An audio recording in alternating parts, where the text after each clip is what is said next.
इस संकट हरने वाले जीव के विरुद्ध अब हम मृत्यु दंड का न्याय कैसे देंगे? अब हम संतुलित न्याय कैसे करेंगे?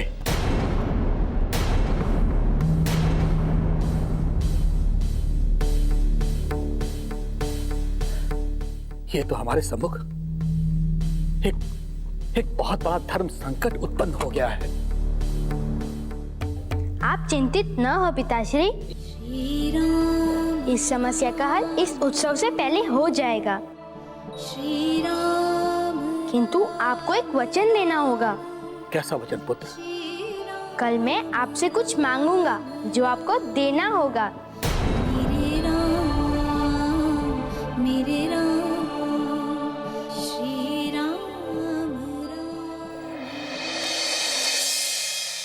मुझे क्षमा कर दो मित्र। मेरे कारण तुम्हें बहुत ही कष्ट उठाना पड़ा। तुम पर इतना कुछ लाजन लगता है और मैं मौन रहा, कुछ ना कर सका। मित्र को मेरे मौन के कारण आज बंदी गृह में रहना पड़ रहा है।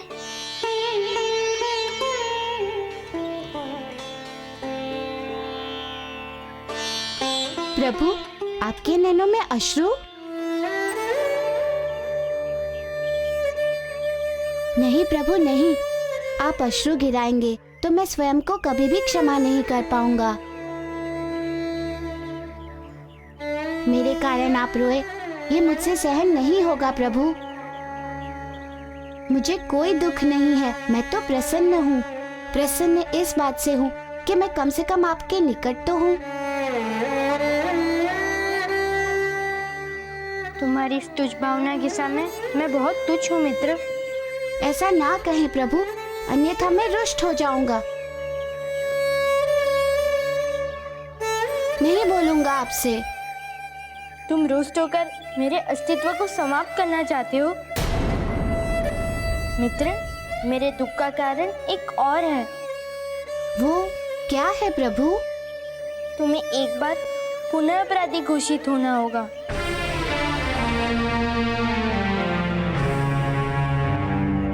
हो जाऊंगा प्रभु, हो जाऊंगा। आपके लिए तो मैं कुछ भी हो जाऊंगा। जानता हूँ, किंतु तुम पूछोगे नहीं कि तुम्हें पुनर्अपराधी क्यों घोषित होना है? जानता हूँ प्रभु, कोई हित होगा। आपकी इच्छा के विरुद्ध आपका ये सेवक कभी नहीं जाएगा। ये सेवक वही कहेगा जो आप कहेंगे। राम सिया राम जय जय राम। राम सिया राम जय जय राम। राम राम सिया राम जय जय राम।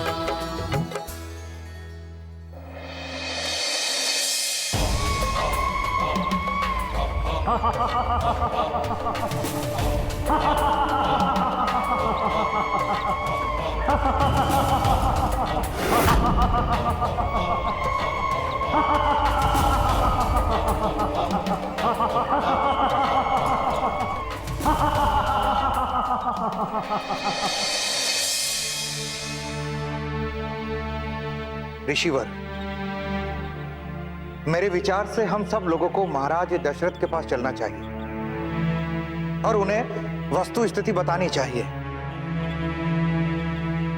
आज यदि वो वानर बालक नहीं होता तो शायद मैं जीवित न होता। मुझे बोध हो रहा है कि महाराज हमारी बात अवश्य सुनेंगे और उस वानर बालक को दंड देने का विचार त्याग देंगे। आप बिल्कुल सही कह रहे हैं। महाराज के इस निर्णय से हमारा वचन भी संकट में आ गया है। हमने देवी अंजना को वचन दिया हुआ है कि उनके पुत्र को सकुशल उनके सामने लेकर आएंगे। यदि उनके पुत्र के साथ कुछ अनर्थ हो जाता है तो हम क्या जवाब देंगे उनको, क्या उत्तर देंगे? गुरु विश्वामित्र जो कह रहे हैं बिल्कुल उचित कह रहे हैं। हम सबको एकत्रित होकर महाराज दशरथ के पास चलना होगा और उन्हें समझाना होगा। कल रात्रि तो किसी प्रकार चिंतित मां के मन को झूठ बोलकर हमने शांत कर दिया, किंतु आगे के लिए बिल्कुल संभव नहीं है, क्योंकि पुत्र मारुति की कुशलता हम सबका उत्तरदायित्व है। यदि हनुमान को कुछ हो गया तो राम शोकाकुल हो जाएंगे, उन्हें संभालना अत्यंत कठिन हो जाएगा। आपका कथन बिल्कुल सही है, और फिर हनुमान कहीं से भी हानिकारक नहीं है। वे सबकी सहायता कर रहे हैं, सबकी रक्षा कर रहे हैं।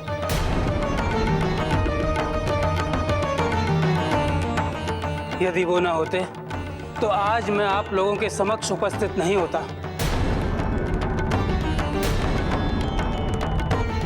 और ना ही मेरी पुत्री शबरी सुरक्षित मेरे पास आती। और आज जो भी मंगल कार्य हो रहा है वो सब उन्हीं के कारण तो हो रहा है। और आज जैसे परोपकारी बालक पर भारी संकट आ गया है और हम लोग कुछ भी करने में असमर्थ हैं।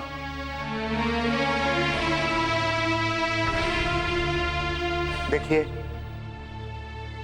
हमें और समय न नष्ट करके शीघ्र महाराज के पास चलना चाहिए। हाँ, हमें शीघ्र जाना चाहिए।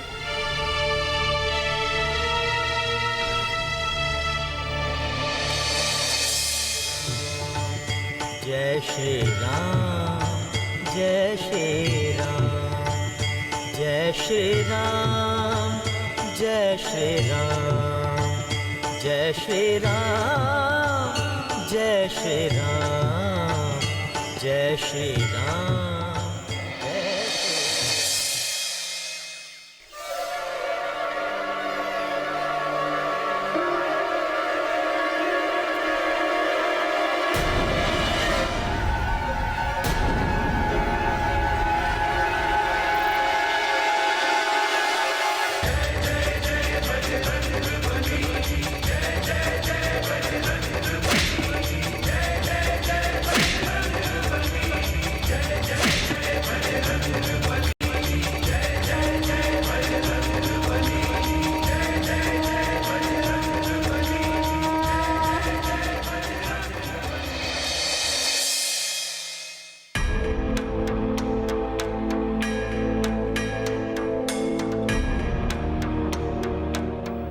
ऋषि मतन,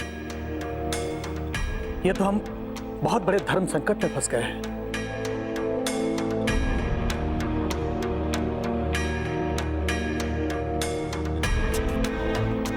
साहसी, पराक्रमी और संकट को हरने वाले बालक को हम कैसे दंड दें?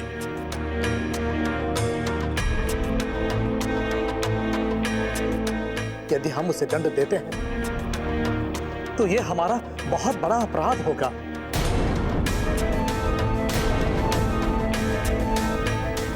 परंतु इसके विषय में हमें कुछ ना कुछ हल तो निकालना ही होगा,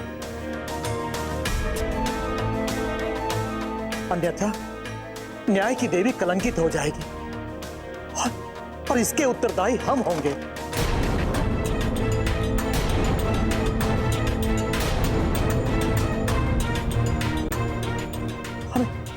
हमें कुछ समझ में नहीं आ रहा ऋषिवर कि हम करें तो क्या करें।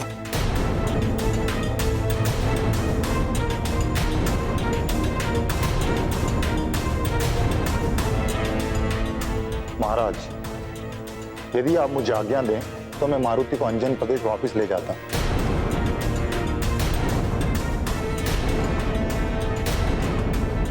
नहीं पवनदेव, नहीं,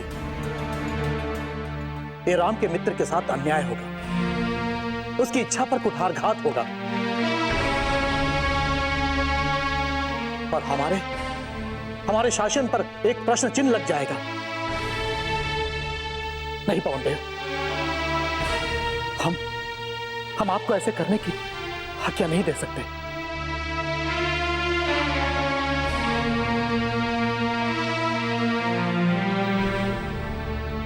महाराज की जय हो।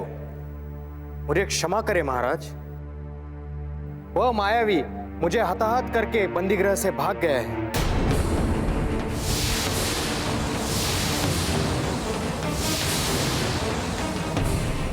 बंदीगृह से भाग गया? जी हाँ महाराज।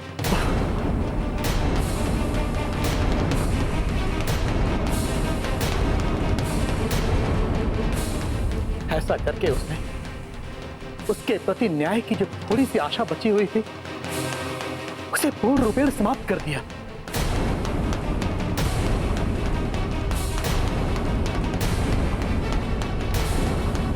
बंदीगृह से भागकर उसने अपने आप को अपराधी घोषित कर दिया। ऐसा कृत्य करके उसने न्याय के विरुद्ध अपने आप को देशद्रोही साबित कर दिया है। अब तो दंड के अतिरिक्त कोई मार्ग नहीं बचा है उसके लिए।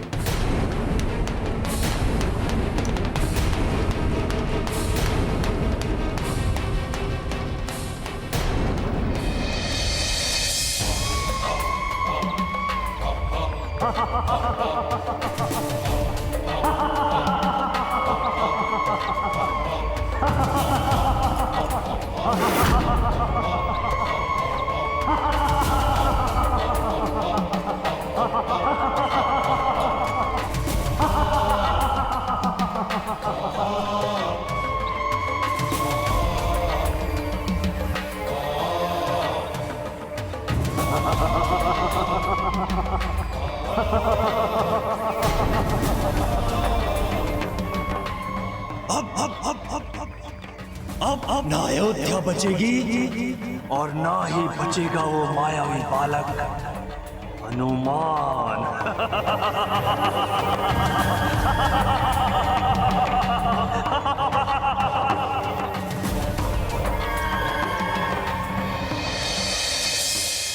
उन्हें बुलाने से पहले उनके प्रति अतिथियों के मन में जो अज्ञात भय बैठा है उसे दूर होना चाहिए, ताकि लोग उन्हें देखकर भयभीत न हो और उन्हें बराबरी का मान दें।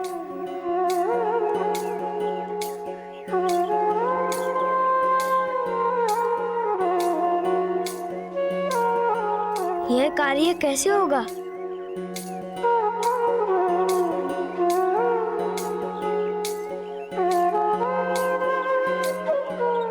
तो आज्ञा है गुरुदेव। जा सकते हो।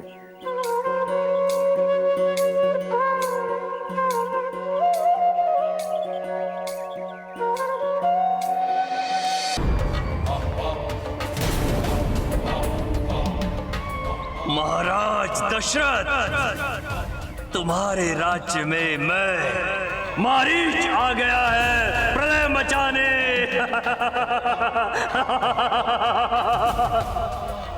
विश्वामित्र का सर मुझे दे दो, अन्यथा अयोध्या का विनाश अपनी आंखों से देखने के लिए तैयार हो जाओ।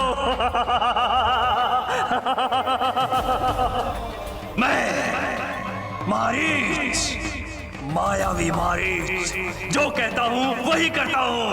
यदि विश्वामित्र को मुझे नहीं सौंपा गया तो मैं अयोध्या का नाम संसार के मानचित्र से सदा सदा के लिए मिटा दूंगा, सदा सदा के लिए। सर्वनाश कर दूंगा मैं, सर्वनाश।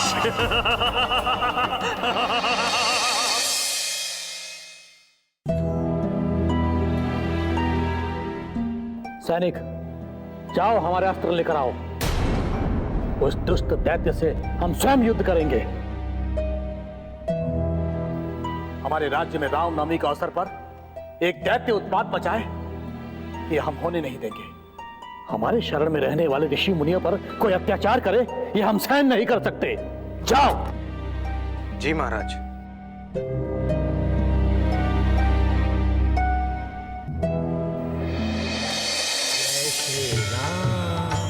जय श्री राम, जय श्री राम, जय श्री राम।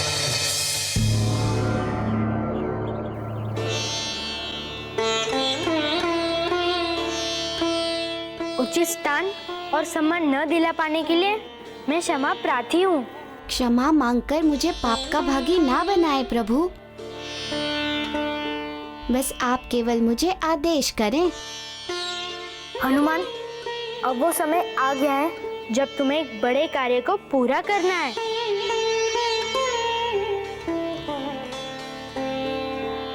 मैं समझ गया प्रभु कि मुझे क्या करना है।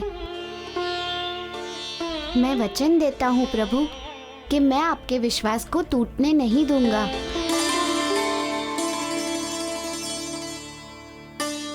अब आप आज्ञा करें प्रभु। तुम बहुत अच्छे हो मित्र, जो अपने मित्र की असमर्थता को माफ करके उसकी सहायता करने को तैयार हो गया है। प्रभु, मुझे प्रसन्नता तो इस बात की है कि आपने मुझे इस योग्य समझा। कम से कम इस कक्ष से बाहर निकलने का तो अवसर मिलेगा। इस बहाने मेरा मन भी लग जाएगा। आशीर्वाद दीजिए कि मैं अपने प्रभु के कार्य में सफल हो जाऊं। अवश्य सफल होंगे मित्र।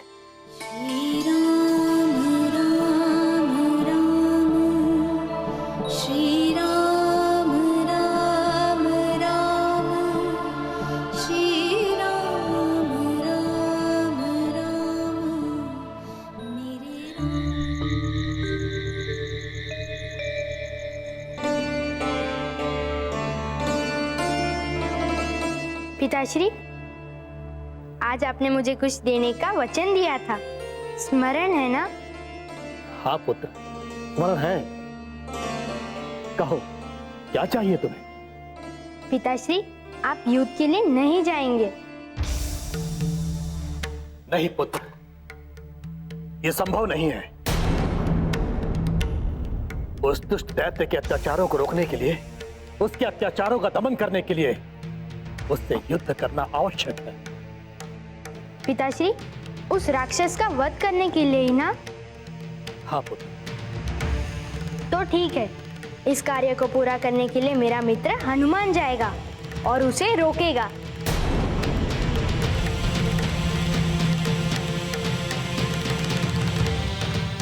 किंतु पुत्र, तुम तो जानते हो कि उसके प्रति जनता में कितना रोष है। जानता हूँ पिताश्री, तभी तो कह रहा हूँ, यही वो समय जब हनुमान की वास्तविकता सबके सामने आएगी। किंतु पुत्र, तुम तो जानते हो कि उसके प्रति जनता में कितना रोष है। जानता हूँ पिताश्री, तभी तो कह रहा हूँ, यही वो समय जब हनुमान की वास्तविकता सबके सामने आएगी और लोग उसे सम्मान की दृष्टि से देखना प्रारंभ करेंगे। किंतु पुत्र, वो भी तो एक बालक है, तुम्हारी ही तरह। उस विशालकाय दैत्य से कैसे युद्ध करेगा, कैसे रोकेगा उसे वो? पिताश्री, आप उसे निर्बल बालक मत समझिए, बस एक बार उसे जाने के लिए हाँ कर दीजिए। पिताश्री, इस समय आपकी अनुमति अनिवार्य है,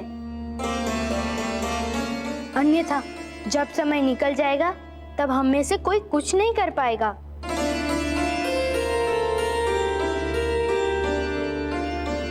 ठीक है पुत्र, हम उसे अनुमति देते हैं।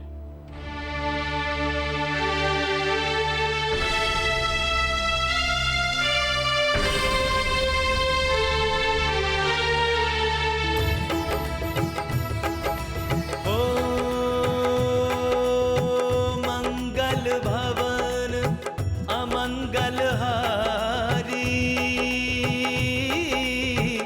द्रबहु सुदशरथ अजिर बिहारी। राम सिया राम जय जय राम। राम सिया राम जय जय राम। राम राम सिया राम जय जय